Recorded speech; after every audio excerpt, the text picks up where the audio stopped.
नमस्कार दर्शक मित्रों, मैं हूं दिया खटवानी और स्वागत है आपका के न्यूज में। चलिए गौर करते हैं खबरें फटाफट पर। भारत ने पीएम नरेंद्र मोदी के जन्मदिन वैक्सीनेशन का वर्ल्ड रिकॉर्ड बनाया है। शुक्रवार को एक दिन में 2.50 करोड़ से ज्यादा लोगों को कोरोना वैक्सीन लगाई गई है। कोविन पोर्टल के मुताबिक देर रात 12 बजे तक वैक्सीन की 2,50,10,390 डोज लगाई गई। स्वास्थ्य मंत्री मनसुख मंडाविया ने कहा कि दुनिया में अब तक एक दिन कहीं भी वैक्सीन की इतनी डोज नहीं दी गई है। वैक्सीनेशन के रिकॉर्ड रफ्तार का अंदाजा इस बात से लगाया जा सकता है कि शुक्रवार को दोपहर 1:30 बजे तक ही वैक्सीन के 1 करोड़ से ज्यादा डोज लगाए जा चुके हैं। राज्यों की बात करें तो अकेले कर्नाटक में शुक्रवार को 26.92 लाख डोज लगाए गए। राज्य के स्वास्थ्य मंत्री डॉक्टर के सुधाकर ने कहा, मैं उन सभी स्वास्थ्य कर्मियों और अन्य कर्मचारियों को धन्यवाद देना चाहता हूं जो इस ऐतिहासिक टीकाकरण अभियान में शामिल रहे हैं। पीएम नरेंद्र मोदी 71 बरस के हो गए हैं। उनके जन्मदिन के मौके पर मिनिस्ट्री ऑफ कल्चर पीएम को मिले उपहारों का ऑनलाइन ऑक्शन कर रही है। ऑनलाइन ऑक्शन 17 सितंबर से 7 अक्टूबर तक चलेगा। इस ऑक्शन में करीब 1300 आइटम होंगे। ऑक्शन आज से शुरू हो गया है और ताजा अपडेट के मुताबिक टोक्यो पैरालंपिक में सिल्वर मेडल जीतने वाले सुहास एलवाई के रॉकेट की भी बोली 10 करोड़ तक लगाई जा चुकी है। नीरज के जैवलिन के साथ साथ पैरालंपिक खेलों में भारत के लिए गोल्ड जीतने वाले सुमित अंतिल के जैवलिन का बेस्ट प्राइज भी करीब 1 करोड़ रुपए रखा गया है। ओलंपिक के कांस्य पदक जीतने वाली हॉकी टीम की स्टिक में बेस प्राइज 80 लाख रुपए रखा गया है। वोट के बाद पहली बार हुई जीएसटी काउंसिल की फिजिकल मीटिंग में कई अहम फैसले लिए गए हैं। कई सामान पर जीएसटी का रेट घटा दिया गया है तो कई में इजाफा किया गया है। वित्त मंत्री निर्मला सीतारमण ने कहा कि चर्चा के बाद यह फैसला किया गया है कि पेट्रोल और डीजल के जीएसटी के दायरे में लाने के सही समय नहीं है। जीएसटी काउंसिल की मीटिंग में कैंसर और कोरोना की दवाइयां सस्ती करने का फैसला हुआ है। वहीं जोमेटो और स्विगी जैसे ऐप से खाना ऑर्डर करना महंगा हो गया है। कोरोना की दवाओं पर दी जा रही जीएसटी की छूट 31 दिसंबर 2021 तक जारी रहेगी। खाने पीने के सामान में कार्बोनेटेड फ्रूट ड्रिंक महंगा हुआ है। इस पर 28% का जीएसटी और उसके ऊपर 12% का कंपनसेशन सेस लगेगा।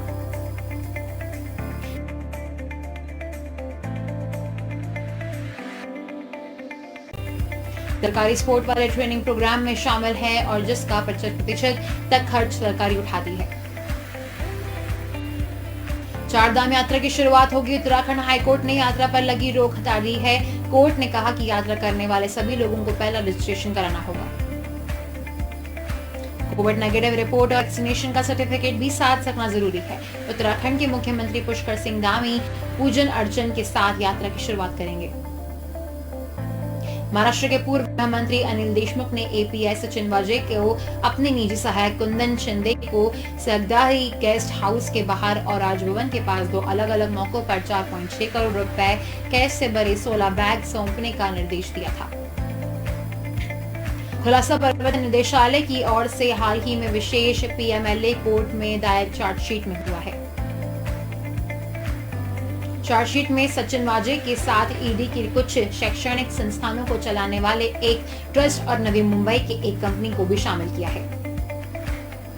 प्रधानमंत्री नरेंद्र मोदी ने तजिकिस्तान की राजधानी दुशांबे में हो रही शंघाई सहयोग संगठन समिट को शुक्रवार को वर्चुअली संबोधित किया। उन्होंने कहा, मेरा मानना है इस क्षेत्र में सबसे बड़ी चुनौतियां शांति, सुरक्षा और भरोसे की कमी से संबंधित है और इन समस्याओं का मूल कारण बढ़ता हुआ कट्टरपंथ है। अफगानिस्तान में हाल के घटनाक्रम में इस चुनौती को और स्पष्ट कर दिया है। इस मुद्दे पर एससीओ को पहल कर कार्य करना चाहिए। पीएम ने कहा कि यदि हम इतिहास पर नजर डालें तो पाएंगे कि मध्य एशिया का क्षेत्र मॉडरेट और प्रगतिशील संस्कृति और मूल्यों का गढ़ है। मोदी ने यह भी कहा कि भारत में और सीएसओ के लगभग सभी देशों में इस्लाम से जुड़ी मॉडरेट, टॉलरेंट और इंक्लूसिव संस्थाएं और परंपराएं हैं। एससीओ की 20वीं वर्षगांठ का जिक्र करते हुए मोदी बोले कि ये खुशी की बात है कि हमारे साथ नए मित्र जुड़ रहे हैं।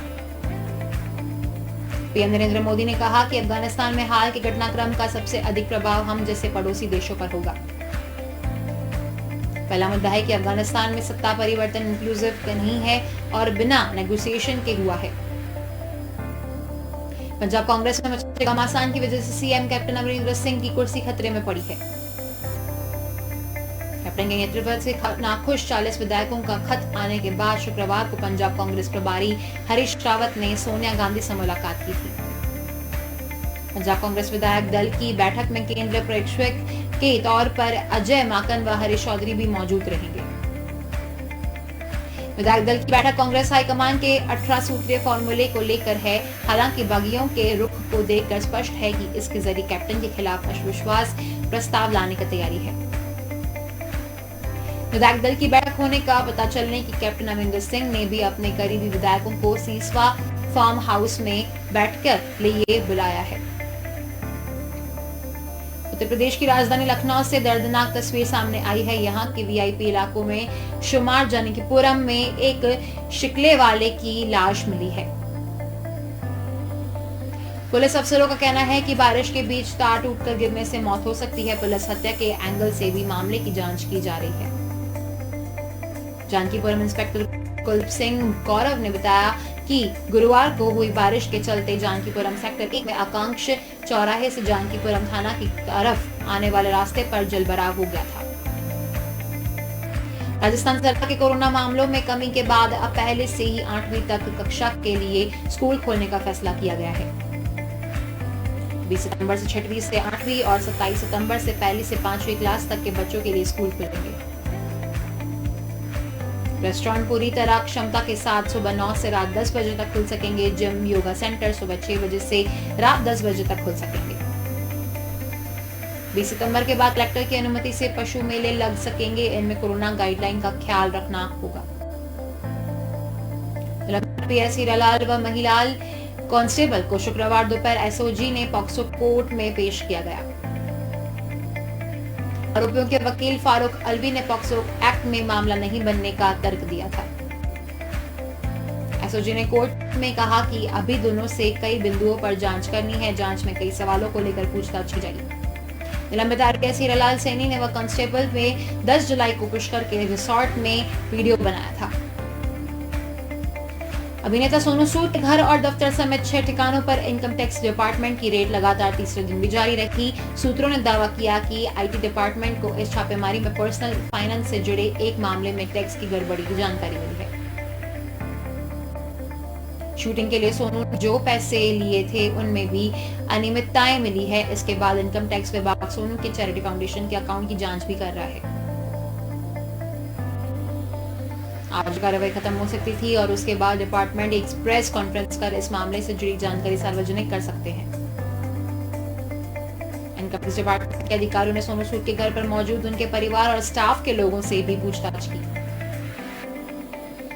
कोरोना काल में सोनू सूद ने हजारों लोगों की मदद की। इनका एक एनजीओ भी चल रहा है जिसका नाम सूद चैरिटी फाउंडेशन है। यह एनजीओ हेल्थ केयर, एजुकेशन, नौकरी और तकनीकी एडवांसमेंट पर काम करता है।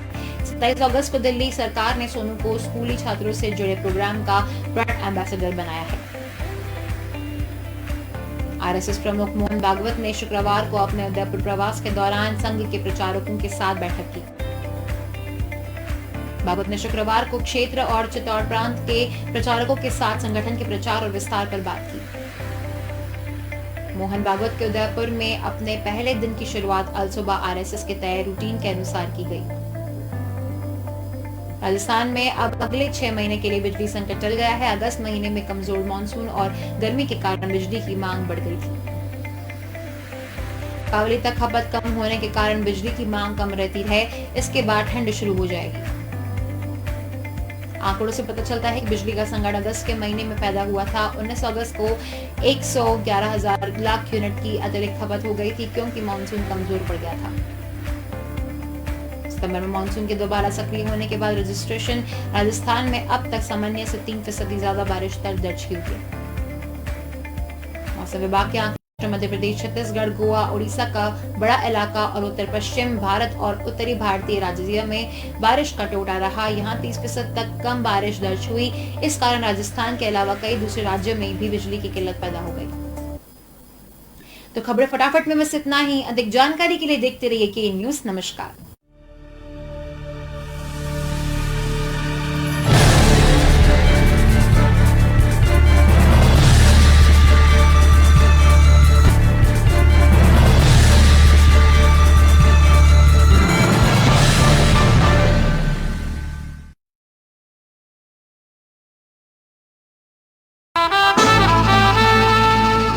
के रेडिओ माहिती, मनोरंजन